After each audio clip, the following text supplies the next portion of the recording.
in my mind, to decolonize oneself means to learn about colonization from your perspective, historical perspective, keeping in mind that it's an ongoing process, continues to this day, didn't take place 500 years ago, it's ongoing, and that to decolonize, in my mind, is to learn and then think and then behave in a way that's more constructive, that tries to live free of the constraints put on a person, put on a person through colonization. I think colonization was a process that worked to oppress and disempower people systemically and otherwise, to basically keep them at a lower place in that society, in that power structure, in that social group.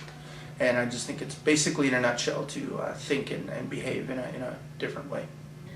I believe that the first step with decolonization is to acknowledge colonization, to acknowledge the impacts, the historical impacts, as well as the present impacts on our Aboriginal people and our communities.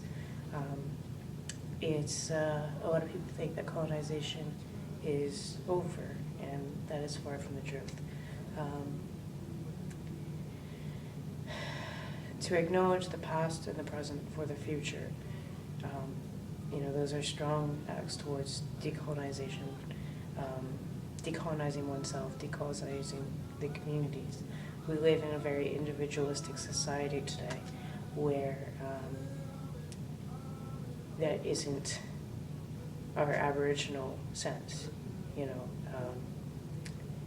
To rebuild, we need to rebuild our communities apart from the individual I, me, mine, and to look at the more collective of our communities and what our families are, our ancestors. To be able to put my history, my culture, my language to the side and try to adopt a way of life here today. So with me, the way I grew up, my parents, grandparents always told me to be able to be proud of myself, to be able to know who I am and where I come from, to know that. And for me, colonization or assimilation is a word that that I don't really care for, because those words take away who I am and the way I understand it, because my first language is the Cree language, so maybe I'm not understanding what the colonization or that word means, but I just want to express and explain of how I think it is.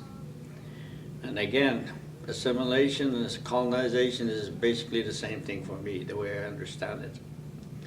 So again, I would like to just share a little bit with you that yeah, I haven't lost my language. I still speak my language, and I still know where I come from, but I will always adapt to whatever comes in through my family and through our history.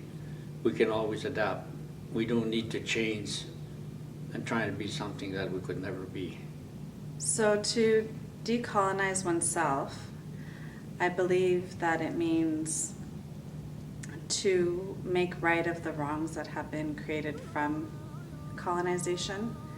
From my own personal experience, my father moved off of the reserve to have a better life and made a conscientious choice to not raise his children on welfare, because welfare meant poverty and also lack of opportunity and support. I know that he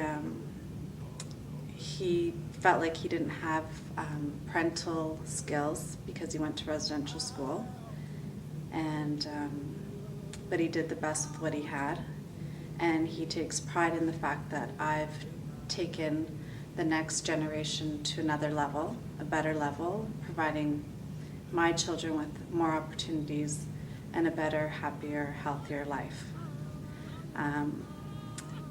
To decolonize oneself on another level, like an individual basis, could mean to go back to some traditional ways, living a good life, alcohol and drug-free,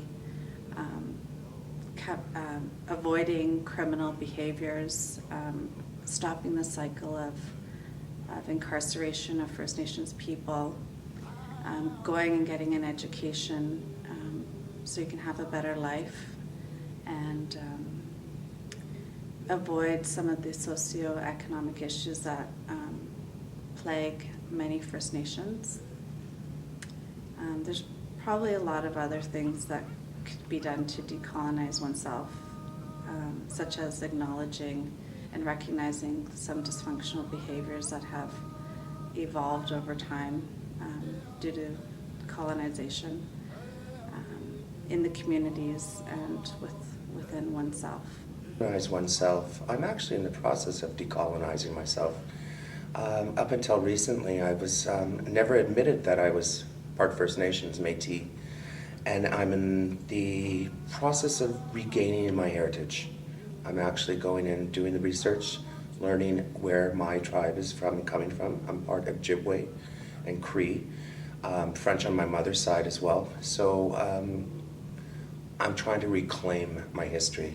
Decolonizing is, to me, implies to shed the things that I was taught that weren't from my heritage, the things that are acceptable as far as a Eurocentric mentality goes, to be white. I'm now embracing my native heritage, and I'm loving it. It's like, relearning the traditions, the teachings of my grandfather when he was visiting me as a child, teaching me these stories, fantastic stories about where the Ojibwe and the Cree come from, and the stories about the bears, about the wolves, owls, all of these really interesting stories that relate to nature and to Mother Earth. Decolonizing oneself. I feel that it's hard not to when you live in our society, from all nationalities. From my point of view, as being an ex-con who spent many years in prison, and I find that society does it. They unlock the key to the prison, but they don't unlock the key to society. And so even when you start trying to get on the right path, you have these ideas in your head that, why even bother trying, even to change? You can't get a job, you can't, most schools you can't even go into because they want a criminal record check, and you can't get a home because they want a criminal record check. And I find that discrimination against people and our constitutional rights saying that we're all equal, is bullshit. From the Aboriginal point of view to the criminals, to the homeless down on the east side of Vancouver. I mean, they decolonize us because we don't fit into their little package of what a person should be. I guess it's important to be always aware of in what ways one has been colonized, politically, socially, economically, historically, and to be always vigilant and looking out for that awareness, because once you are aware of the colonization, then you can begin a decolonization, taking control of your own destiny, shaping your own way forward. And that presupposes an awareness of what has been done in the past, what is being done now, and also a willingness to take hold of your own destiny and to shape it. Decolonize myself would be to regain back my culture, my spirituality, and to know who I am as being Aboriginal, because I didn't know who I was when I left residential school. I had to learn who I was and where I came from and my history. I had to talk to my mom, talk to the elders, and trying to learn about myself and where I come from, like who are my ancestors and who who were my relations, you know, in the community, because I didn't know who I was related to. And in fact, I didn't know that I was Aboriginal. I had to learn that all over again. So that was a learning process for me to try and understand where I came from. And I know it's really important, especially to learn my language and to carry it, you know, on through my children and through my grandchildren. Because if I don't do that, we will lose it, and it won't be part of the culture or the history or anything in our community if we don't have our children learn about our past and where we come from.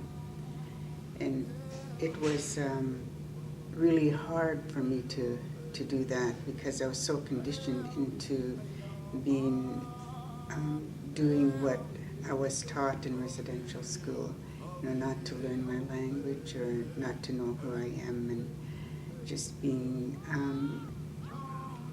me, you know, the unknown person.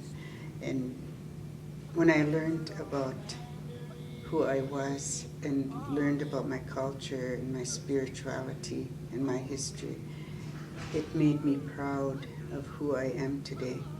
And I'm really proud, you know, that I could carry it on, you know, with my family and my grandchildren.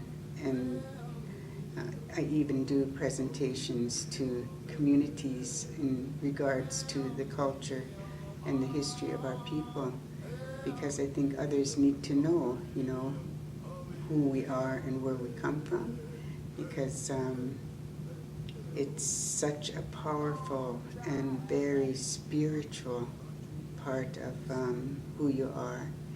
And if you don't do that, then you lose your self-identity of who you are if you don't continue to pass it on to others and make them aware of being Aboriginal.